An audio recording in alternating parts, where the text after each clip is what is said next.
and welcome to Elevator English. My name is Mike, and you can use this video to practice your English listening skills, improve your professional English and vocabulary, and if you go to the website, elevatorenglish.com, you'll find a super useful test which will test your understanding of this video and give you feedback on how to use the words and phrases in your day-to-day English.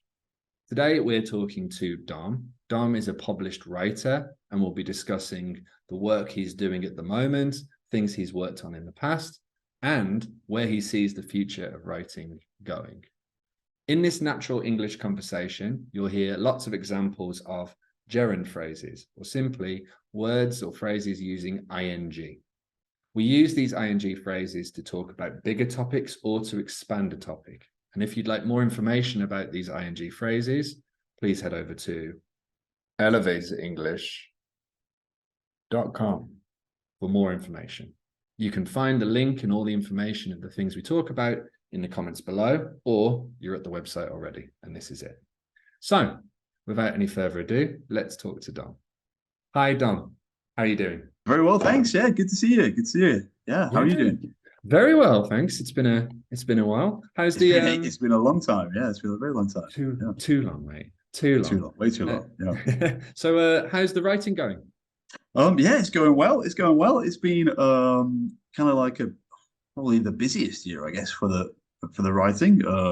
And that's just about settled down now. So yeah, there were like maybe 4 or 5 projects at the same time that I've been working on. And it seems like they've been going on for quite a while, but now they're all coming to fruition. And yeah, so it's good to kind of get a few things ticked off. I think maybe you saw a new book has just come out. I think last week, a kid's book that I've been working on has come out. Amazing. So, yeah.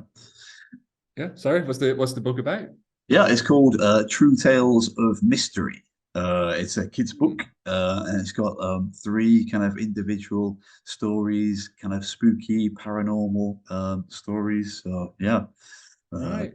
Yeah, very And excited. are you still writing for like language learning, or are these purely? This is this is for a company, Burlington Books. So these books are for kids. But it is kids, yeah, from different European countries. So yeah, it's still got kind of language focus to it. Yeah. Fantastic. Look at this, mate. I'm getting a hot scoop. Absolutely. Fresh. Yeah. You can put the link here. Yeah, put the link up here. Brilliant picture. Yeah. Yeah, it's especially fun to write because one of the stories in it is based around my hometown, or very near to my hometown, which is the UFO hotspot of the UK, apparently, or one of the UFO hotspots of the UK. So yeah, I got to write about this spooky story that happened about in the 1980s. So yeah, good fun. Amazing. Have you seen any UFOs in your hometown? I have not seen any. I've seen some weird looking people, some weird lights, but nothing I could say is definite. No. Fantastic. So that's being published, and then are you working on anything at the moment? Yeah, and then and then another couple of kids' books. Not allowed to. I'm not sure how much I can actually say about those, but they will also be coming out later in the year for the same company.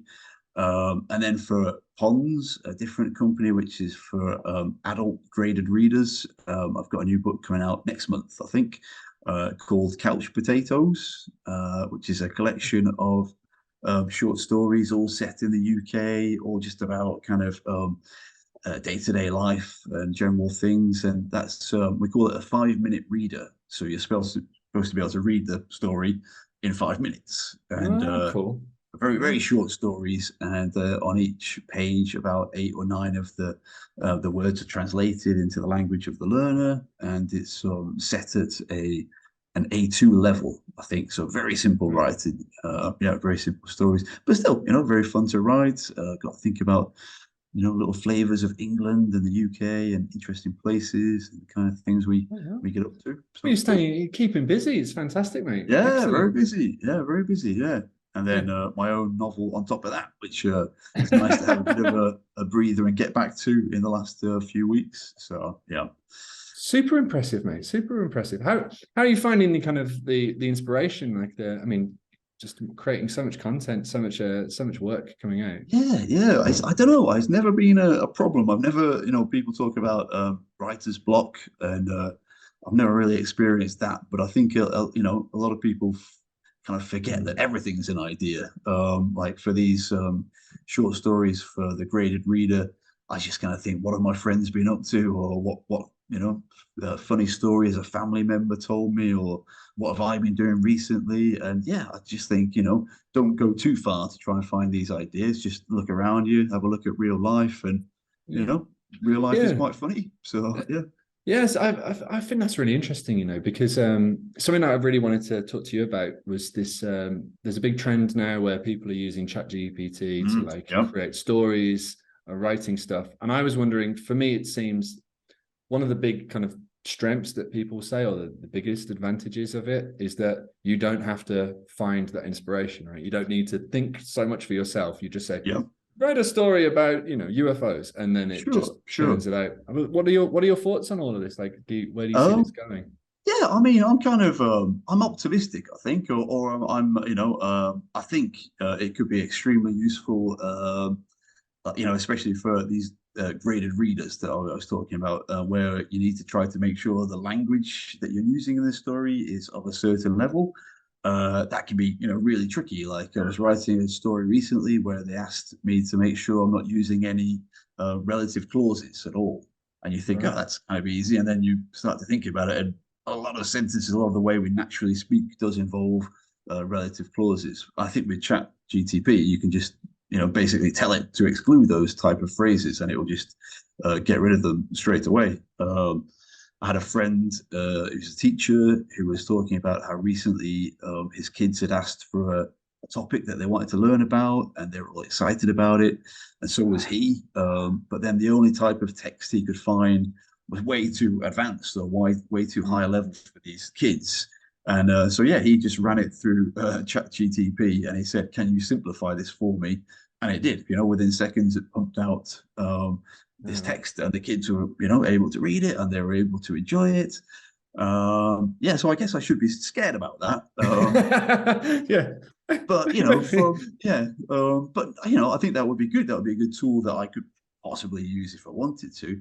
But I think the ideas, really should still come from a human source, because I think that's all we do anyway as humans. Is there's only so many stories out there. We're just like little computers. We're watching TV, reading books, listening to people. We're absorbing these stories, and then we're giving our own little twist on them. I think it's interesting. I don't know if you've been following the news about the in the US. There's this writers' strike. A lot of writers are striking. A little bit. Yeah, a little bit. Yeah. I think. And is that why they're striking, or was it ChatGPT fears, or? I think, as far as I'm aware, it's largely about studios using Chat GPT. But I think the thing that's causing one of the biggest issues is that they're using the writer's existing material, putting that through the machine, and then getting it. It's like, so they're asking, "Oh, please write something in the style of Dominic Butler," and then it's just and then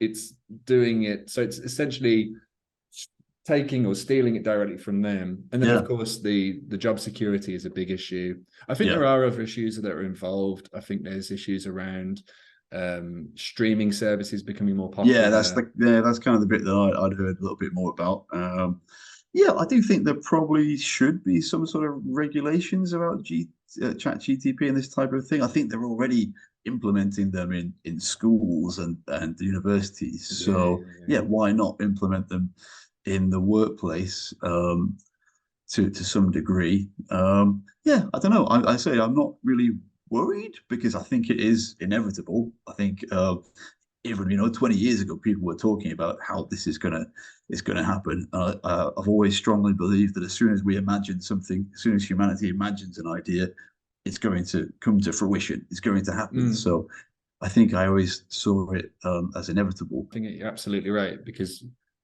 effectively the kind of these algorithms, the AI, is just replicating what already exists. You can feed it in, and it can cut it apart, it can create new combinations, and it's creating things for sure, but it's creating from a foundation of what already is and what people have fed the machine. Yeah. And Yeah. something I think is going to be really interesting is that as we kind of keep using this stuff, or people will definitely be able to identify what has been written by Chat GPT and what Yeah, I is think so. Yeah. an original writing from someone, or something that's tapping into an idea that hasn't been explored before. So I absolutely agree with you. I think it can be a really useful tool as well. Like you said, if you're Yeah. doing something more grammatical, Yeah, relative definitely, clauses. definitely. So yeah, Yeah. absolutely. I think I would imagine seeing a trend where people are kind of, initially it's very easy and you can just Yeah. crank it out, but people will still be looking for some original content or original Yeah. ideas. Yeah. Yes. Yeah, I think I'd be a little bit more worried if I was a copywriter, non-fiction.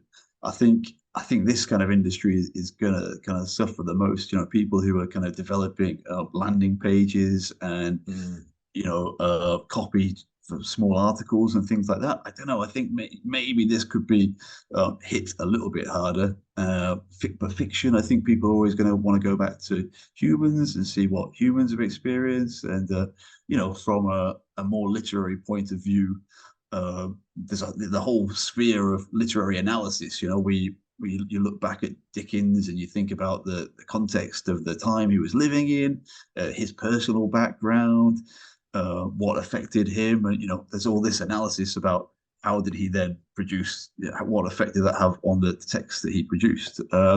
You're not going to be able to do that with Chat GPT. You're not going to be able to do that with software, unfortunately. So yeah.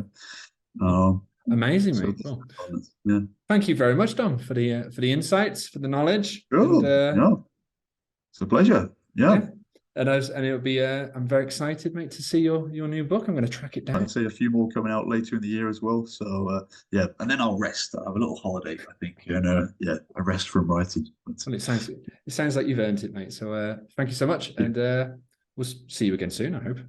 I hope so. I hope so. Take care. Take care, mate. Cheers. So, how much did you understand? That's what I thought. Well, if you fancy a challenge and you're already at the website, elevatorenglish.com, then you can click the test me button or just scroll down to the bottom of the page, sign in, and take the test. Remember, after you select an answer, the test will give you feedback. It'll tell you why it's right or why it's wrong and how to use these phrases or this grammar in your day-to-day English. So stick around for the answer. It's very, very useful. Also, if you would like more information about Dom's fabulous, fabulous work, or you'd like to get in contact with me, or you want to know more about the US writers' strike, you can find all of this information in the descriptions below or on the website. If you enjoyed the video, please share it around, share the love, like and subscribe, all of that magic, and I will see you in the next one. Take care. Bye.